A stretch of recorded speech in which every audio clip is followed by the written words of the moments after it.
제가 먼저 읽습니다. 내 의의 하나님이여, 내가 부를 때에 응답하소서. 곤란 중에 나를 너그럽게 하셨사오니 내게 은혜를 베푸사 나의 기도를 들으소서.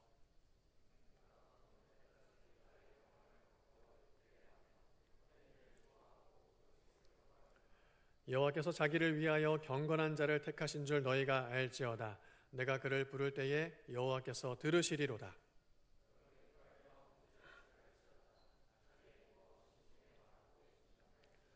의의 제사를 드리고 여호와를 의지할지어다.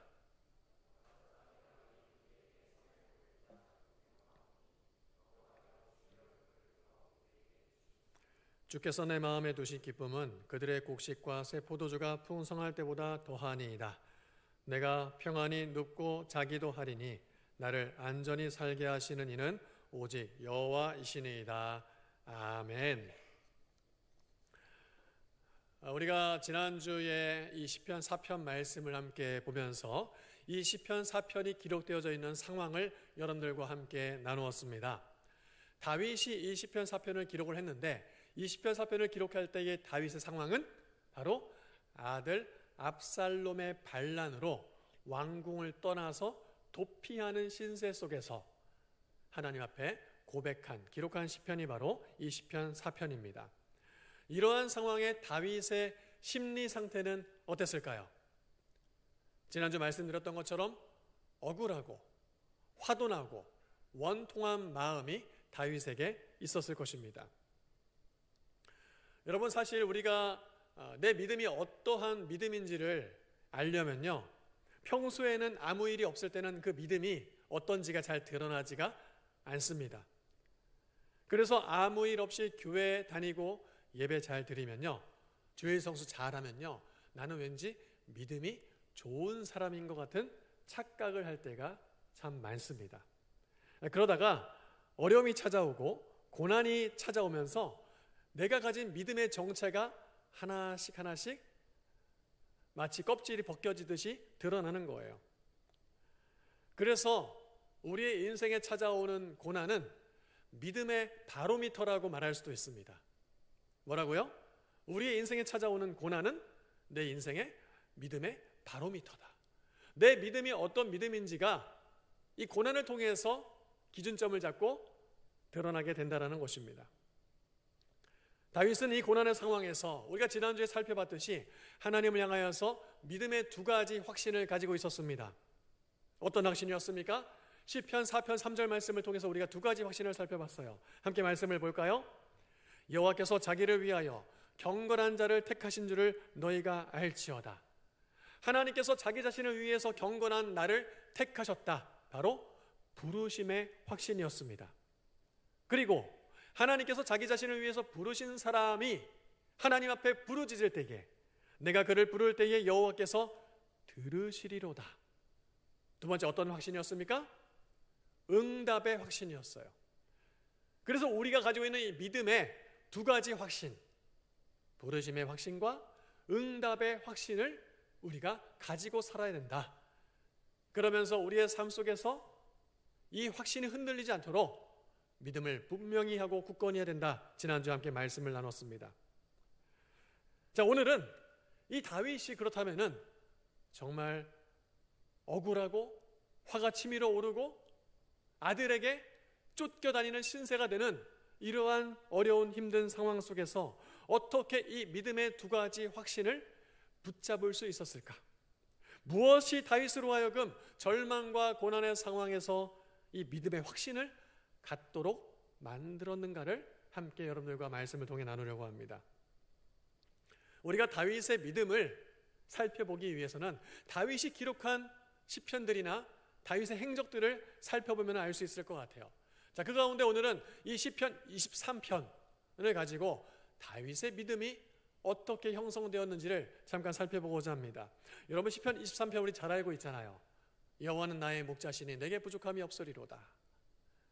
자, 이 시편 23편을 전체를 안 보더라도 1절, 2절, 4절을 같이 한번 보면 좋을 것 같아요. 자, 1절, 2절, 4절을 보면은 여호와는 나의 목자시니 내게 부족함이 없으리로다. 그가 나를 푸른 풀밭에 누이시며 쉴만한 물가로 인도하시는도다.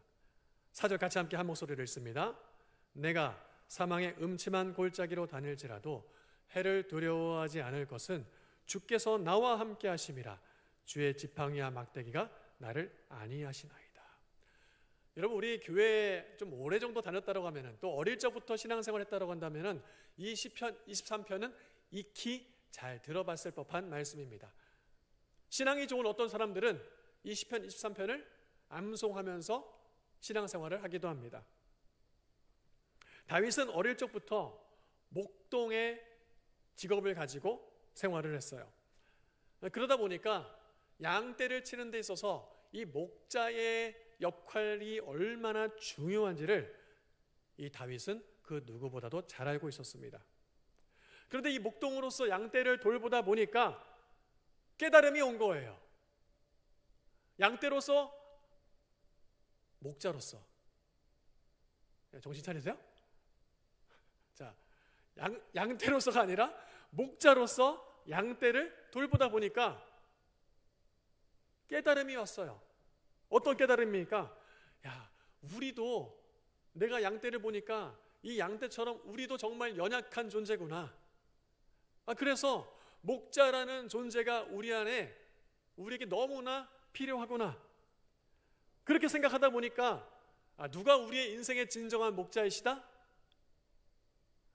하나님이 우리의 삶의 진정한 목자가 되시는구나 라는 것을 깨달으니까 그 깨달음 속에서 이 시편 23편을 기록을 했다는 것이죠. 배고픔에 굶주려 있는 양떼들을 굶주리지 않도록, 더 이상 배가 고프지 않도록 늘 신선한 풀을 제공할 수 있는 목초지를 발견하기 위해서 목자는 좋은 목초지를 잘 발견하고 찾아서 양떼를 인도해야 됩니다. 그리고 목마른 양떼들을 위해서 오염된 물을 마시고 탈이 나지 않도록 맑은 물이 흐르는 시냇가가 어디에 있는지 적절한 곳을 찾아서 안내를 하고 목을 축일 수 있도록 인도하는 목자가 되어야 됩니다. 때로는 이 양떼를 호시탐탐 노리는 맹수들로부터 지킬 수 있는, 털끝 하나 상하지 않도록 지킬 수 있는 이 지팡이와 막대기로 양떼를 보호할 수 있는 담력 있는 목자여야 됩니다. 그러다 보니까 우리의 인생에 이런 목자, 우리의 인생의 참 목자, 하나님이 정말 우리의 인생의 목자가 되어 주셔야 되겠구나 라고 고백하면서 바로 이 시편 23편을 고백을 했다라는 거예요. 여러분, 그런 의미로 다윗이 자신이 목동으로서 양떼를 치면서 경험했던 이 목자의 중요성을 쭉 알고 나니까, 또 그걸 좀 더 깊이 들여다보니까 이 시편 23편이 좀 더 와닿을 수밖에 없습니다. 다시 한번 볼까요? 우리 시편 23편 1절, 2절, 4절 말씀 한번 보도록 하죠. 그러한 다윗의 경험을 통해서, 자신의 삶을 통해서 우리의 인생에 진짜 목자가 필요하구나라는 생각을 다윗과 함께 우리가 이입을 해서 다시 한번 한 목소리로 읽어보도록 하겠습니다. 시작.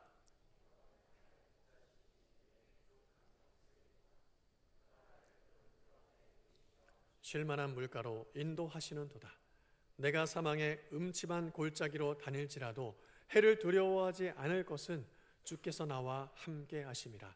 주의 지팡이와 막대기가 나를 안위하시나이다.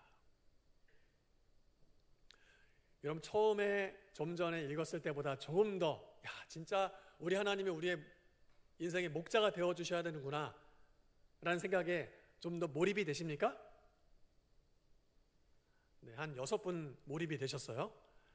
제가 그래서 여러분들이 그럴 것 같아서 좀 더 이입하기 위해서 요즘 시대에 다윗이 살았다면 어떻게 시편 23편을 기록했을까를 묵상을 했어요. 요즘 현대인의 모습으로 살아가는 다윗이었다면 어떻게 시편 23편을 다윗이 기록했을까? 수많은 직업군들이 있었는데 막 아이디어가 막 샘솟았어요. 근데 그 중에 2가지만 추렸습니다. 첫 번째, 다윗이 운송을 하는, 예를 들어 택배를 하는 또는 화물을 옮기는 운송업에 종사했던 다윗이었다면 이렇게 고백했을 것 같아요. 여호와는 나의 드라이버시니 내게 부족함이 없으리로다. 주의 내비게이션이 나를 빠르고 안전한 길로 인도하시는도다. 내가 위험천만한 길을 갈 때에 주의 운전대가 나를 안위하시나이다. 여러분, 운전해 보신 분들은 조금 더 이입이 되십니까? 네, 고맙습니다. 네. 다윗이 만약에 지금을 살아가는 운송업에 종사했던 사람이라면은, 야, 내가 운전을 해보니까 이 하나님이 내 인생의 드라이버가 되어주셔야 되는구나. 그때 내 인생이 안전할 수 있고 온전할 수 있구나. 나에게 절대적으로 필요한 분이구나 라는 것을 이렇게 고백했을 것 같아요. 운전면허증도 없고 운전도 관심 없는 분들은 또 이입이 안 돼요. 그래서 내가 여러분들한테 좀 더 이입될 수 있는 무엇인가를 찾아봤는데 그게 바로 유튜버였습니다. 만약에 다윗이 유튜버였다면 이렇게 시편 23편을 기록하지 않았을까 싶습니다. 여호와는 나의 유튜버시니 내게 부족함이 없으리로다.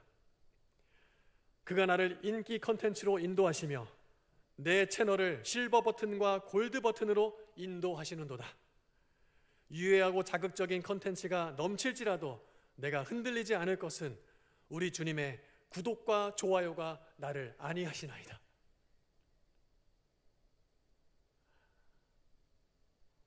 여러분, 만약에 다윗이 지금 이 시대를 살았다라면은 시편 23편을 이렇게 기록을 했을 수 있다는 거예요. 우리는 목동이란 직업을 경험해보지 않았습니다. 그러니까 목자라는 그 직업도, 그 자리도 크게 와닿지 않는 거예요. 제가 지금 왜 여러분들에게 다윗이 운전하는 운수업에 종사했다라면, 유튜버였다라면 이렇게 고백하지 않았을까라고 왜 지금 이렇게 허무맹랑하는 얘기처럼 이 얘기를 여러분들과 하고 있을까요? 다윗처럼 우리 또한 우리의 삶의 현장에서 만나는 하나님을 우리가 고백할 수 있어야 된다는 것입니다. 다윗의 하나님, 다윗의 시편 23편에서 그치는 것이 아니라 이경수의 하나님, 이경수의 시편 23편을 내가 스스로 써 내려가야 된다는 거예요. 정은성의 하나님, 정은성의 시편 23편을 써 내려가야 된다는 것입니다.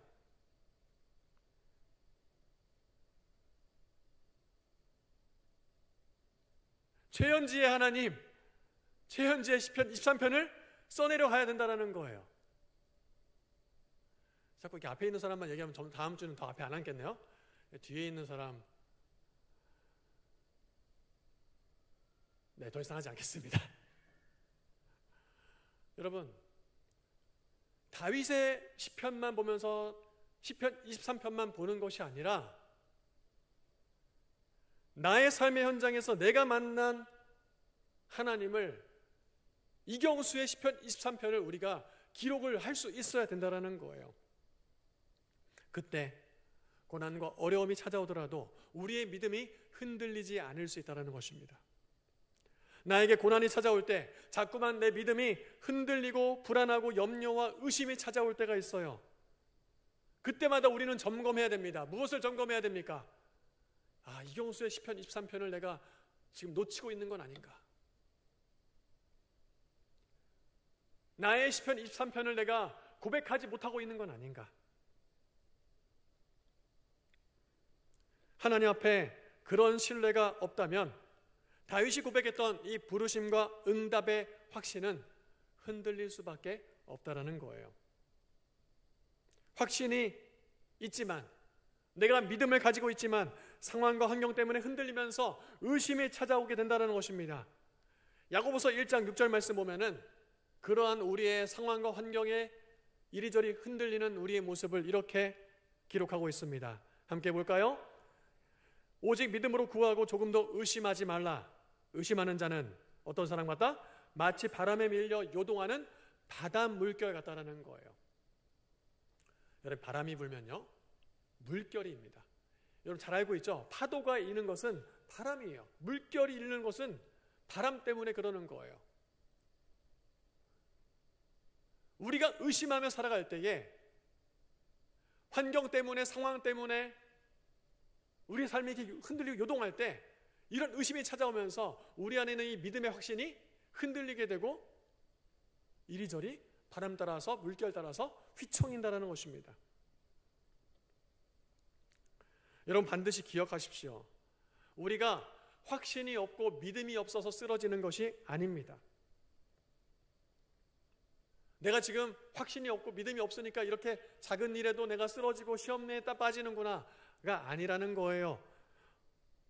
확신과 믿음이 있지만은 그러나 바람이 불 때에 파도가 일렁일 때에 우리의 형편과 환경에 우리의 시선이 빼앗긴다면은 우리가 가지고 있었던 이 부르심과 응답의 확신이 어느 순간 의심으로 바뀌게 된다는 것입니다.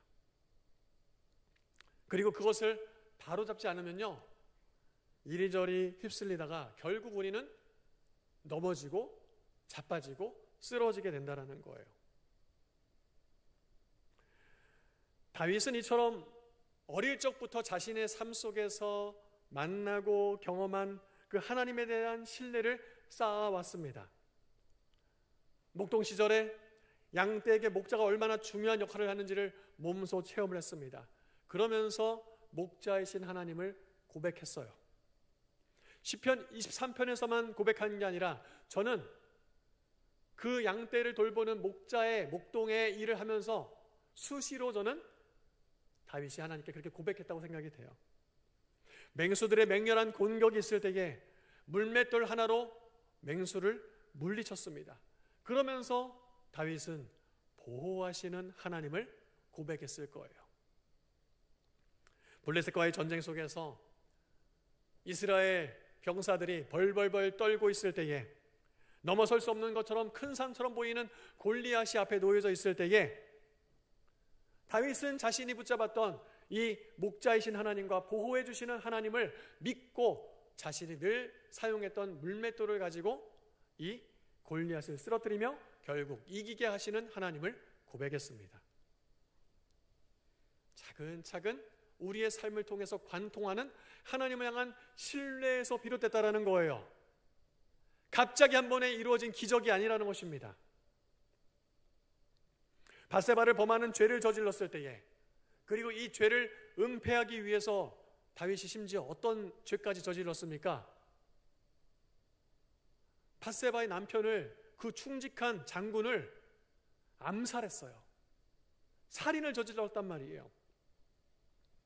그러나 그런 무서운 죄에도 불구하고 다윗이 완전히 쓰러지지 않는 것은, 비틀비틀 위태하고 넘어지고 자빠졌지만 완전히 넘어지고 완전히 쓰러지지 않은 것은 결코 포기하지 아니하시는 보호자시요 목자이신 하나님을 굳게 신뢰했기 때문이라는 겁니다. 이렇게 다윗은 크고 작은 인생의 위기와 고난의 순간을 관통해 나가면서 나와 함께 하시는 하나님을 고백했고요.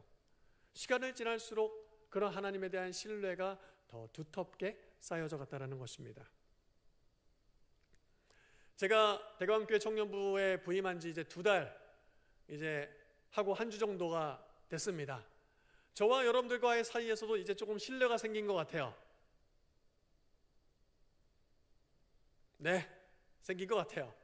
지난주에 한 지체가 예배를 끝나고 나가는데 저한테 이렇게 얘기를 하더라고요. 목사님, 한번 안아봐도 되겠습니까? 형제예요, 형제. 예. 당연하다고. 저하고 이렇게 꼭 안았어요. 예.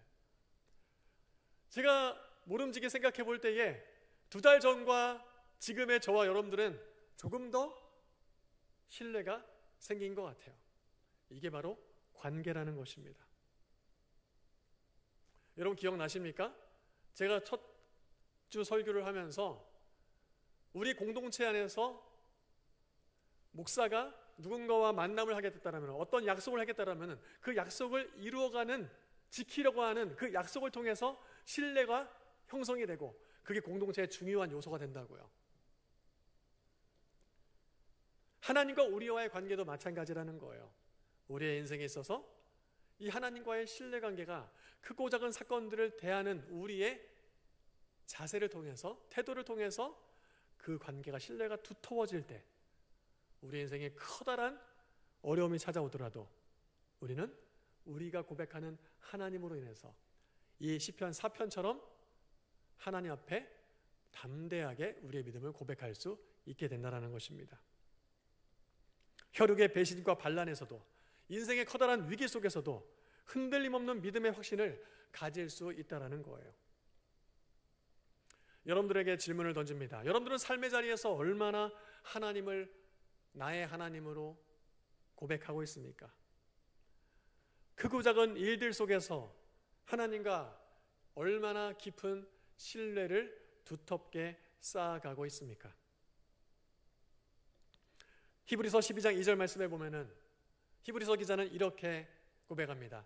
믿음의 주요 온전케 하시는 이인 예수를 바라보자. 믿음의 주요 온전케 하시는 이인 예수를 바라보자. 그래서 여러분, 믿음은 바라보는 거예요. 믿음은 뭐라고요? 바라보는 거예요. 하나님께, 예수님께 시선을 두는 것이 바로 믿음이라는 거예요. 내 삶에 어떠한 상황이 벌어졌을 때에 시시각각 변하는 상황 속에서 우리 삶에 몰아치는 바람과 파도 속에서 바람 보지 않고 파도 보지 않고 우리의 시선을 누구에게요? 하나님께 두고 예수님께 두는 것이 그게 바로 뭐라고요? 믿음이라고요. 여러분, 사람들은 어떤 문제를 해결하고자 할 때 돈을 바라봅니다. 자, 그럼 그의 믿음은 어디에 있는 거예요? 돈에 있는 거예요. 어떤 사람은 그 문제를 해결하기 위해서 친구를 바라보고 엄마 아빠를 바라보고 사람을 바라봅니다. 자, 그러면은 그 사람은 뭘 믿는 거예요? 사람을 믿는 거예요. 어떤 경우에는 다 필요 없어요. 천상천하 유아독전. 난 나만 믿어. 그럼 그 사람은 지금 누굴 믿는 거예요? 자기를 믿는 거예요. 믿음은 바라보는 것입니다. 하나님을 향한 우리의 믿음은 너의 믿음을 보이라 라고 했을 때 우리가 하나님께 시선을 고정하는 거예요. 그게 믿음이라는 겁니다. 우리의 시선이 어디에 누구를 향하고 있는지 여러분 한번 점검해 보시기를 바랍니다. 인간관계 속에서 부는 바람으로 지금 흔들리고 있습니까? 경제적으로 어려운 형편 때문에 지금 흔들리고 있습니까? 내 인생의 불확실한 미래와 진로에 부는 바람으로 지금 흔들리고 있습니까? 여러분들의 삶을 흔들고 위협하는 바람 속에서 나는 과연 어디를 바라보고 있고 누구를 바라보고 있는지 점검해 보세요. 점검해 보세요. 우리의 시선을 한번 점검해 보시라는 겁니다. 지금 바람과 파도라는 환경을 너무 바라보고 있는 건 아닌지, 현상의 시선을 빼앗기지 말고 우리가 가진 확신을 굳게 붙잡으며 믿음을 하나님께 두고 예수님께 두고 크고 작은 우리의 인생의 문제 속에서 하나님 바라보고 예수님 바라볼 수 있는 여러분들 될 수 있기를 주의 이름으로 축원합니다. 제가 경수자를 여러 친구들을 이렇게 쭉 다루면서 만나면서 이 여러 문제들을 다루고 있는데요, 저는 너무너무나 감사해요. 사실은 경수자를 하면서 저와 만나서 이야기를 나누는 친구들 중에 대부분은 좋은 일이 생겨가지고 자랑하고 싶어가지고 저한테 자랑하려고 만나는 사람은 별로 없습니다. 다 고민이 있거나 어떤 마음을 나누고 싶은 그런 생각들, 이슈들이 있어서 만나자고 해요. 그런 모습을 볼 때 뭐 제가 하나님은 아니지만은 그래도 저를 통해서 내 삶의 하나님으로 어떻게 이해되고 해석되어질 것인가를 설명을 해주면은 잘 이야기를 나누고 돌아갑니다. 너무 감사해요. 뭐 제가 뭐가 있다고 목사를 찾아서 만나고 얘기를 하려고 하겠습니까? 그 자체가 하나님께, 예수님께 시선을 돌리고자 하는 모습이라고 저는 생각을 해요. 여러분, 우리의 삶 속에서 하나님을 바라보는 것은 다양한 모습으로 형태로 나타날 수가 있습니다. 이렇게 영적으로 의지하는 멘토를 만나는 것일 수도 있고요. 또 내가 깊이 있게 하나님과 1대1로 만나는 기도의 자리가 될 수도 있고요. 다양하게 여러분의 삶에 하나님 바라볼 수 있는 방법은 많습니다. 한번 찾아보세요. 저는 이렇게 말씀을 준비를 하면서 이 찬양을 좀 계속 묵상을 했습니다. 주님은 산 같아서. 지난주에 설교 찬양에 처참하게 실패한 이후에 제가 많은 지체들한테 물어보고 이거는 검증된 곡이다. 이거는 다 아는 곡이다. 주님은 산 같아서라는 찬양을 좀 묵상을 하면서 가사가 이렇습니다. 안개가 날 가리워 내 믿음 흔들리려 할 때 주님은 산 같아서 여전히 그 자리에 계셔 눈을 들면 보이리라 영원한 그 사랑. 여러분 보면은 여기 우리 봉화산 있잖아요. 봉화산 앞에 건물들이 있어요. 그렇죠? 어떤 경우에는 봉화산이 보일 것 같지 않은 큰 건물이 놓여져 있을 때도 있습니다. 그러나 여러분 그 건물만 쭉 바라보면서 산이 안 보이나 할 것이 아니라 조금만 돌아서면은, 조금만 산 보고자 하면은 우리는 산을 금방 볼 수 있어요. 왜요? 산은 이 주변에 있는 그 모든 것보다 높기 때문에. 여러분 우리의 인생에 우리 주님은 가장 높은 산이십니다. 믿으십니까? 네. 그래서 우리가 어떠한 문제가 찾아온다 할지라도, 어떠한 삶에 어려움이 찾아온다 할지라도 우리는 하나님을 바라볼 수 있어요. 왜요? 하나님보다 높은 것은 없거든요. 그런 우리의 인생에 산이 되시는 주님을 우리가 바라볼 수 있으면 좋겠습니다. 우리 주님은 여전히 그 자리에 계셔요. 우리가 눈을 들며 바라보기만 하면 돼요. 그래서 우리의 믿음은 하나님께 시선을 두는 것입니다. 이와 같이 하나님을 향해서 다윗은 신뢰를 향한 고백을 한 이후에 마지막으로 이 시편 4편에서 그 신뢰의 확신에 찬 고백을 7절 8절을 통해 고백하고 있습니다. 우리 7절 8절 말씀 함께 한 목소리로 읽겠습니다. 주께서 내 마음에 두신 기쁨은 그들의 곡식과 새 포도주가 풍성할 때보다 더하니이다.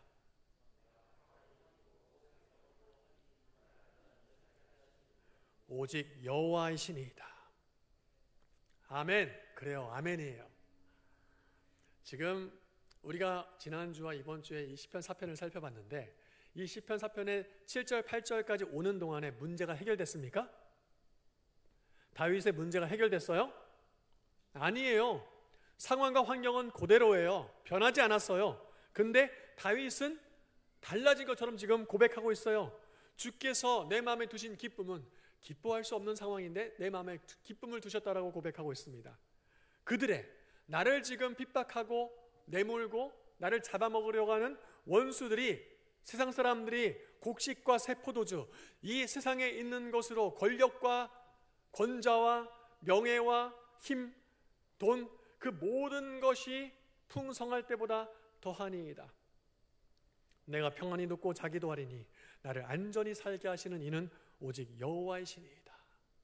지금 다윗은 두 다리 쭉 뻗고 잘 수 없는 상황에 놓여져 있지만, 그러나 다윗은 지금 내가 평안히 눕고 자기도 하리니 나를 안전히 살게 하시는 이는 오직 여호와이십니다 라고 고백하고 있다는 겁니다. 다윗에게 지금 환경은 전혀 변하지 않았어요. 문제가 해결되지 않았어요. 그러나 다윗은 내가 두 다리 쭉 뻗고 편안하게 잘 수 있다는 거예요. 그 이유는 무엇 때문에요? 나를 안전히 살게 하시는 이가 오직 여호와 하나님이시기 때문에 그렇다는 겁니다. 우리 사랑하는 대광의 청년 여러분, 흔들리지 않는 편안함은 시몬스에만 있는 것이 아닙니다. 흔들리지 않는 편안함은 바로 우리가 하나님을 바라보고 믿음을 굳게 붙잡고 나아갈 때, 부르심의 확신과 응답의 확신을 우리가 확신을 있게 붙잡고 살아갈 때 어떠한 바람과 파도가 일렁여도 우리는 흔들리지 않을 거예요. 또 때로 흔들릴 수도 있어요. 그러나 완전히 뒤집어져서 꼬꾸라지지 않을 거예요. 왜? 다윗이 고백했던 그 바라보았던 하나님이 우리가 바라보는 하나님과 같은 분이에요, 다른 분이에요? 같은 하나님이기 때문에 그렇습니다. 오늘 이 시간 우리의 시선을 하나님께 두는 참된 믿음을 간절히 갈망하며 살아갈 수 있는 여러분들 되기를 주의 이름으로 축원합니다. 세상이 줄 수 없는 흔들리지 않는 평안함을 사모하며 그렇게 믿음의 눈을 들어 우리의 인생에 가장 큰 산이 되시는 하나님을 바라보며 살아갈 수 있는 저와 여러분들 될 수 있기를 주의 이름으로 축원합니다. 아멘. 우리 같이 함께 이 믿음 가지고 우리 함께 하나님 앞에 찬양하며 고백하며 나아가겠습니다.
여러분 이 시간 우리 함께 기도할 때에 지금 여러분들의 인생에 짙게 깔려있는 안개는 무엇입니까?